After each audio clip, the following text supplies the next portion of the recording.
सब तो पहले तो मैं बच्चों से बोलांगा। बच्चे ਜਿਹੜੇ ਆਂਤਾਂ ਦੇ ਮਰੀਜ਼ ਹੋ ਰਹੇ ਨੇਗੇ, ਇਸ ਵਾਸਤੇ ਹੋ ਰਿਹਾ ਕਿ ਅਸੀਂ ਡਿਲੀਵਰੀ ਆਪਰੇਸ਼ਨ ਨਾ ਕਰਾਉਣੇ, ਕਬਲ ਅਜ਼ ਵਕਤ ਕਰਾਉਣੇ ਆ।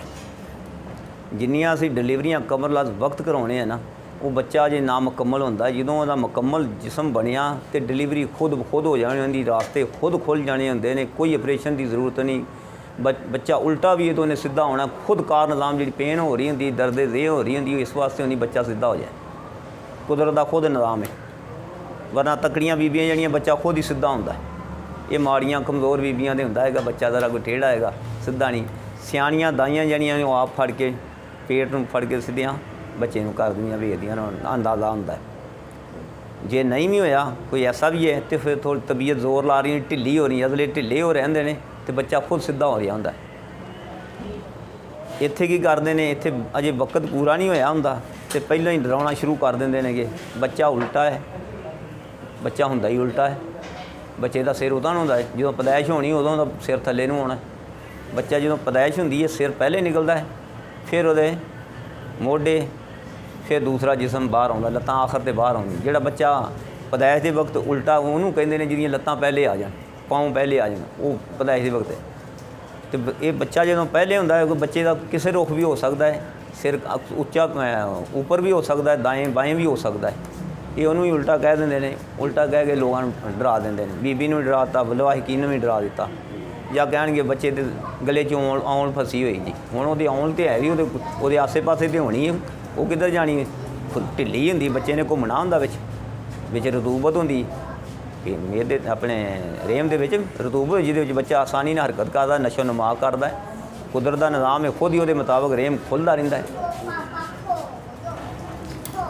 ਬੱਚੇ ਦੀ ਪੈਦਾਇਸ਼ ਜਿਹੜੀ ਹੈ, ਜਦੋਂ ਬੱਚਾ ਮੁਕੰਮਲ ਹੋਇਆ ਤਾਂ ਖੁਦ ਬਹੁਤ ਡਿਲੀਵਰ ਹੋ ਜਾਣਾ। ਇਸ ਤਰ੍ਹਾਂ ਸਮਝ ਲਓ ਦਰਖਤ ਦੇ ਉੱਤੇ ਫਲ ਲੱਗਾ ਹੈ ਨਾ, ਅਗਰ ਕੱਚਾ ਫਲ ਹੈ ਨਾ, ਉਹ ਉੱਤੇ ਚਮਟਿਆ ਹੀ ਰਹਿਣਾ ਹੈ। ਜਦੋਂ ਪੱਕ ਗਿਆ ਉਹਨੇ ਖੁਦ ਥੱਲੇ ਆ ਪੈਣਾ ਹੈ। ਸਾਡਾ ਵੀ ਇਸ ਤਰ੍ਹਾਂ ਹੀ ਹੈ। ਗਾਏ ਮੱਝ ਦਾ ਬੱਚਾ ਕਿਤਨਾ ਬੜਾ ਹੁੰਦਾ ਹੈ, ਰਾਸਤਾ ਇਨਸਾਨ ਜਿੱਡਾ ਹੀ ਹੁੰਦਾ ਹੈ। ਤਾਂ ਬੱਚਾ ਖੁਦ ਡਿਲੀਵਰ ਹੁੰਦਾ, ਕੋਈ ਉਹਦਾ ਆਪਰੇਸ਼ਨ ਨਹੀਂ, ਕੋਈ ਕੁਛ ਨਹੀਂ। ਜੰਗਲਾਂ ਦੇ ਜਾਨਵਰ ਦਾ, ਹਾਥੀ ਦਾ ਬੱਚਾ ਕਿੰਨਾ ਵੱਡਾ ਹੈ। ਇਹ ਮਿਸਾਲਾਂ ਨੇਗੀਆਂ ਕਿ ਅੱਲਾ ਨੇ ਨਿਜ਼ਾਮ ਜਿਹੜਾ ਬਣਾਇਆ ਮੁਕੰਮਲ ਬਣਾਇਆ, ਹਿਕਮਤ ਬਾਲਗਾ ਨਾਲ ਬਣਾਇਆ ਹੈਗਾ। ਬੇਟੇ ਇਸ ਪਾਸੇ ਹੋ ਜਾ, ਹਿਕਮਤ ਬਾਲਗਾ ਨਾਲ ਬਣਾਇਆ ਔਰ ਪੂਰਾ ਮੁਕੰਮਲ ਬਣਾਇਆ ਕਿ ਕੀ ਕਰਨਾ ਹੈ, ਕਿਵੇਂ ਹੋਣਾ ਹੈ। ਉਹ ਖੁਦ ਫਿਤਰਤ ਖੁਦ ਉਹਨੂੰ ਕਰਾ ਰਹੀ ਹੁੰਦੀ। ਇੱਥੇ ਵਕਤ ਤੋਂ ਪਹਿਲੇ ਡਿਲੀਵਰ ਕਰਤਾ, ਉਹ ਜੇ ਨਾ ਮੁਕੰਮਲ ਸੀ, ਉਹਦੇ ਅਜ਼ਾਬ ਪੂਰੇ ਨਹੀਂ ਸਨ ਆਏ। ਅਜ਼ਾਬ ਪੂਰੇ ਨਹੀਂ ਹੈਗੇ। ਹੁਣ ਆਂਤਾਂ, ਖਾਸ ਕਰਕੇ ਆਂਤਾਂ ਬੱਚਿਆਂ ਦੀਆਂ, ਜਿਹੜੇ ਬੱਚੇ ਡਿਲੀਵਰ ਹੋ ਰਹੇ ਨੇ ਆਪਰੇਸ਼ਨ ਨਾਲ, ਆਂਤਾਂ, ਫੇਫੜਾ ਅਤੇ ਜਿਨਸੀ ਨਿਜ਼ਾਮ ਉਹਨਾਂ ਦੇ ਖਰਾਬ ਹੋ ਪੈਂਦੇ। ਖਾਸ ਕਰਕੇ ਗਲੈਂਡ ਦਾ ਨਿਜ਼ਾਮ ਜਿਹੜਾ ਉਹ ਜ਼ਿਆਦਾ ਖਰਾਬ ਹੋ ਪੈਂਦਾ। ਆਂਤਾਂ ਜੋ ਜ਼ਿਆਦਾਤਰ ਗਲੈਂਡ ਦੀ ਨੇ, ਗੁੱਦ ਦੀ ਨੇਗੇ। ਫੇਫੜੇ ਵਿੱਚ ਵੀ ਜਿਹੜੀਆਂ ਉਹਦੀਆਂ ਮਿਊਕਸ ਮੈਂਬਰੇਨ ਜਾਂ ਗਲੈਂਡ ਦਾ ਮਾਮਲਾ ਹੈ ਨਾ, ਉਹ ਸਾਰਾ ਖਰਾਬ ਹੋ ਪੈਣਾ।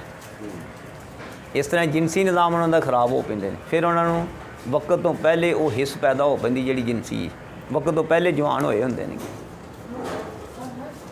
ਲਿਹਾਜ਼ਾ ਉਹਨਾਂ ਦੀਆਂ ਆਂਤਾਂ ਮੁਤਾਸਰ ਹੀ ਰਹਿਣ, ਉਹਨਾਂ ਆ ਜਾਂਦੇ ਨੇ ਕਿਸੇ ਬਿਮਾਰੀ।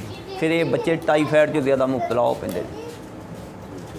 ਜਦੋਂ ਬੱਚੇ ਦੰਦ ਕੱਢਦੇ ਨੇ ਉਦੋਂ ਵੀ ਆਂਤਾਂ ਦੇ ਵਿੱਚ ਮੁਤਾਸਰ ਹੁੰਦੇ ਨੇ। ਉਦੋਂ ਸਹੀ ਤਰ੍ਹਾਂ ਇਲਾਜ ਨਾ ਕੀਤਾ ਜਾਏ ਜਾਂ ਕੇਅਰ ਨਾ ਕੀਤੀ ਜਾਏ ਅਤੇ ਉਦੋਂ ਵੀ ਉਹਨਾਂ ਮੁਸਤਕਿਲ ਤੌਰ 'ਤੇ ਫਿਰ ਆਂਤਾਂ ਦਾ ਮਰੀਜ਼ ਬਣ ਪੈਣਾ। ਇਹ ਤਾਂ ਹੈਗੇ, ਯਾਨੀ ਕਿ ਸ਼ੁਰੂ ਤੋਂ ਲੈ ਕੇ ਆਖਰ ਤੱਕ ਜਿਹੜਾ ਚੱਲਦੇ ਰਹਿਣਾ ਹੈ।